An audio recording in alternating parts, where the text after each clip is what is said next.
Yo, what's good YouTube? It's boardzy, and this is going to be a review of the WLMouse BeastX MAX, the newest mouse from WLMouse, and following their previous formula of more or less cloning Final Mouse. But similar to the BeastX Mini, which was smaller than the Final Mouse Small, the BeastX MAX is actually a bit larger, most notably higher than the Final Mouse Ultralight X Tiger. And just to show you guys for a comparison, both of these mice are still smaller than the actual original Air 58. And yeah, just to rattle off a few more specs, it comes in on my scale with their dot skates that come pre-installed at 43 grams. It's one of the first mice to release with a 3950, and the cost is $145 to $155 depending on the colorway. And they also let you choose your own option of switches between TTC Nihil mechanical switches and Omron opticals, which is very unique. My copy has the Omron opticals. I'll do a comparison later, but I think they're very solid, and that's just a unique feature. And yeah, this is the BeastX MAX next to the standard size, the medium size of the WL mouse. So you can see it is quite a size increase in width, height, just overall, it's a bigger mouse. Compared to the ULX Tiger, they are similar, but I feel like the Tiger, it's a little bit more narrow. So if you do fingertip and want a larger mouse than the ULX Medium for some reason, you might wind up preferring the Tiger, but these are just very minor differences. And I would say for claw, I probably do prefer the shape of the BeastX MAX just being a little bit larger, but I just hate the slits on the side. And for people who saw the Viper V3 Pro and kind of scoffed at the weight, which of course I find pretty silly, but if you're somebody who just needs to see that lower number on the scale, the BeastX MAX does come in at 43 grams. This compares to the Final Mouse at 40. Like I said, Final Mouse is a bit smaller, but you can still definitely feel it being ever so slightly lighter. In motion, not so much because of whatever skates I have on my copy. They are pretty controlled versus the dot skates on the BeastX MAX, so it really does feel fine. The weight balancing, it's just pretty much the exact same internal design as the Medium, so nothing feels too far off, but it just doesn't feel like impeccable weight balancing like something like the Viper V3 Pro does.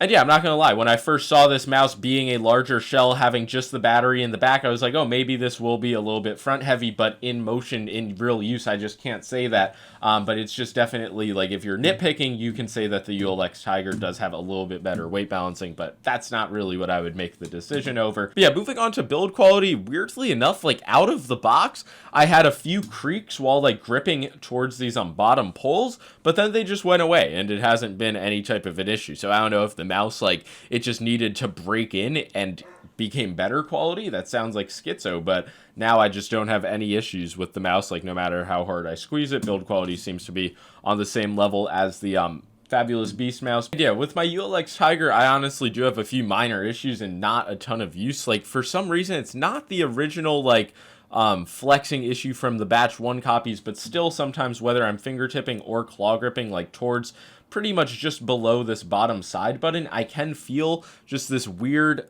minor creak. I don't know if it's going to pick up on audio. And yeah, that along with, I think this will be harder to show without like actual, no, it kind of shows. Like when I apply pressure down here with my palm, there's another like weird minor squeaking sound. And it's just like, it's not higher quality than the BeastX MAX. It doesn't make the mouse unusable, but I can just notice a few things. Maybe those are fixed with the ULX Tarek large copies. And yeah, it is worth noting that on both my Tarek small and medium copies, the small is a retail unit with less use, but that issue is not prevalent or present whatsoever. So maybe that is just a dud unit that I have with my Tiger, but it's worth noting. And with the BeastX MAX, there's no issues with like that. It is a magnesium shell as opposed to the carbon shell.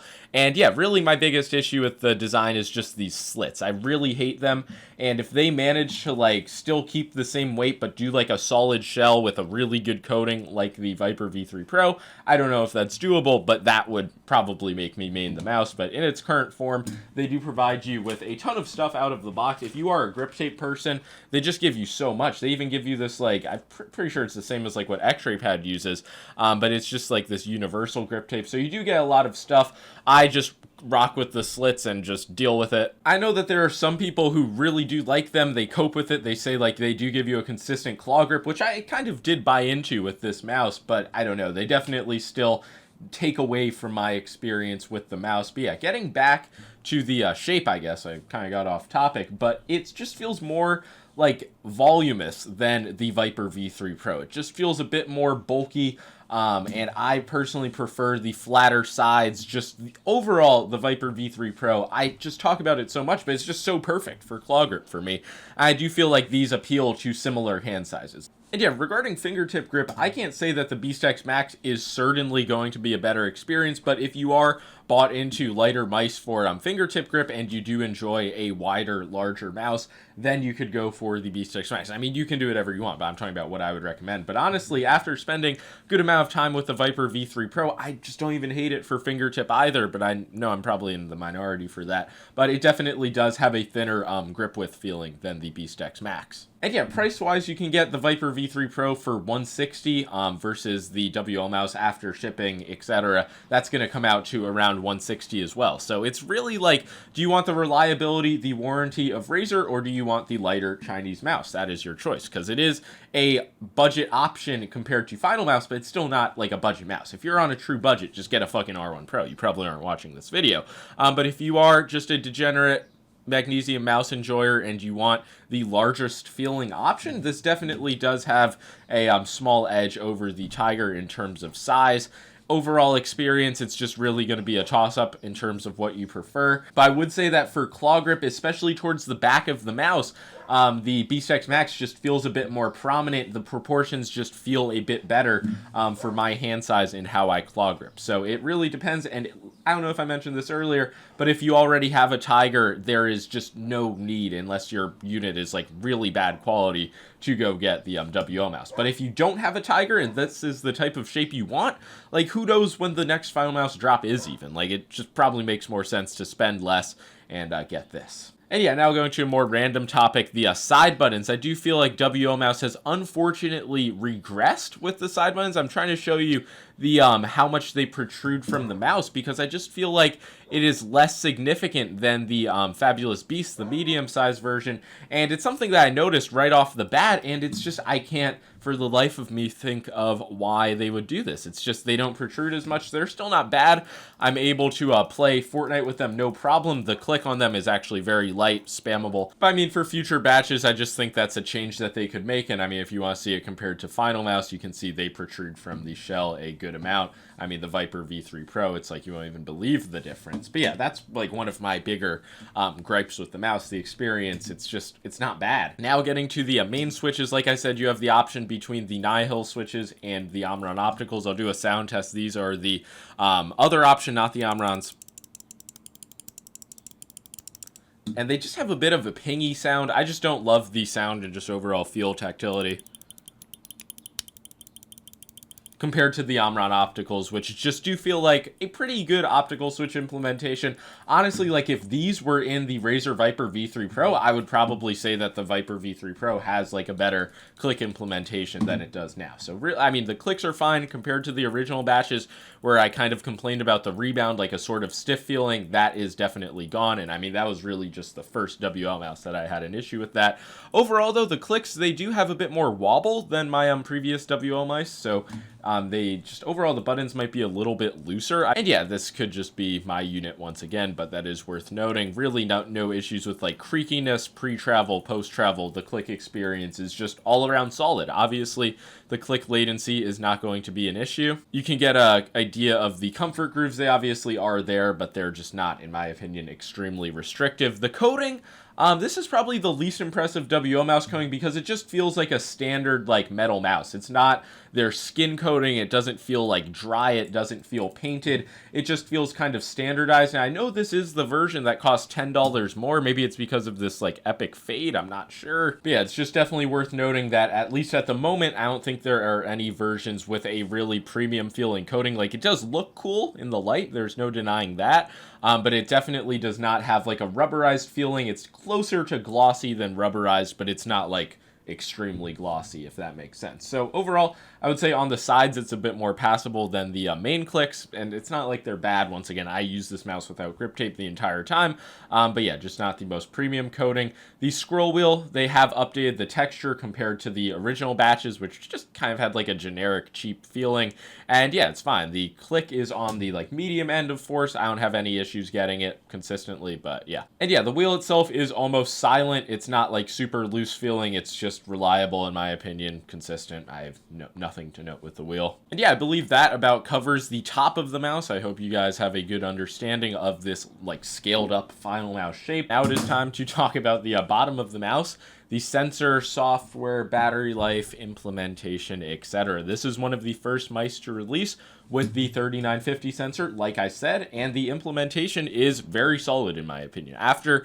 updating the firmware, I think the units that like customers will receive will have this firmware pre-installed, but I originally was on like some beta firmware, and this is really good. And yeah, there's really nothing to note. I'll throw up the settings I use in the software. The 8K implementation feels good. And yeah, in over a week of use, I really have not had any hiccups with the wireless implementation. As I've said before, it just feels like a very solid implementation. And just because it has a 3950 does not mean it is significantly better. Like you're going to feel a noticeable improvement, aim better in game than you would on like a 3395 sensor found in the previous version. But again, it's the new tech. They can obviously implement it without it adding more to the cost, so you might as well embrace the new, better sensor chip. But yeah, I'm not gonna lie, I have been using the WLMouse ULX Tiger on the 8K firmware, and I know it's like kind of private, but you just go to the firmware section in X panel and then add -beta, and then you can just install the 8K firmware if you want.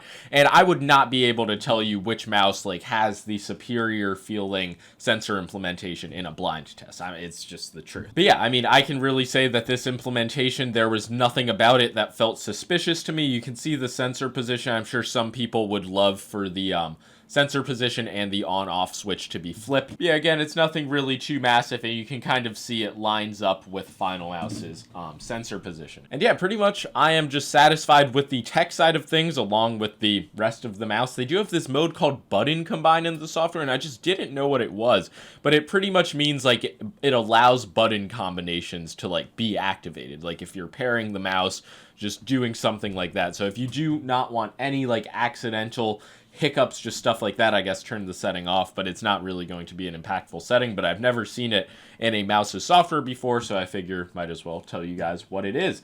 But yeah, also, final thing to mention is they finally gave us a fucking normal dongle, like not a cat paw, like just what they had so much weird stuff, and now they've finally just given us some like interesting shape. No more Rubik's Cube, and the signal transmission still seems to be solid, so that's about all you can ask for. They do provide you these dot skates, which I use. Only 3 of mine had a film on it. I was tweaking out. I was like, where's this hidden film? It just didn't exist. And yeah, I find them to be pretty passable. I have used this mouse even on Xsoft pads, and it's just not as enjoyable, so I would recommend like using something with a slightly firm base at the least. But yeah, this mouse will get the seal of approval. There's really just not anything like concrete bad about this mouse. Like I said, I'm not a huge fan of the slits. The side buttons could protrude a bit more. This just isn't my absolute favorite style of shape for claw grip. And the Viper V3 Pro existing, a lot of you guys like recently got in that. It's just like, do I really recommend going out and spending $150 more? Not if you are buying a mouse for necessity. If you are just a mouse addict and you just want to go for it, I mean, I don't think you'll be disappointed. And yeah, this mouse has only fully died on me once, but I have charged it like a few times, so I haven't gotten just an accurate like 100 to 0 battery life multiple times. And yeah, it just seems to be in line with other 3950s, like imagine Razer's past generation battery life. That's probably similar to this. So battery life is going to be heavily dependent on polling rate. Using it on mostly 4 and 8K, it's just, I don't know, I feel like it would last 3 to 4 days on a full charge. Yeah, I would say in conclusion, this is probably my second favorite size from WLMouse, and perhaps the first time where I prefer their equivalent over the actual like original Final Mouse. Like the Tiger, you guys who watched my review, like it just didn't really click for me. And this, again, it's not like one of my favorite mice, but I just feel like it is solid all around. But yeah, that's about all for this video. If you guys have any other questions, want some comparisons, let me know in the comments below. But it's just a very maximum beast mouse. Oh my god, that's what I'm gonna make the title. But yeah, like and subscribe if you enjoyed. Anything else, let me know in the comments below. Peace out.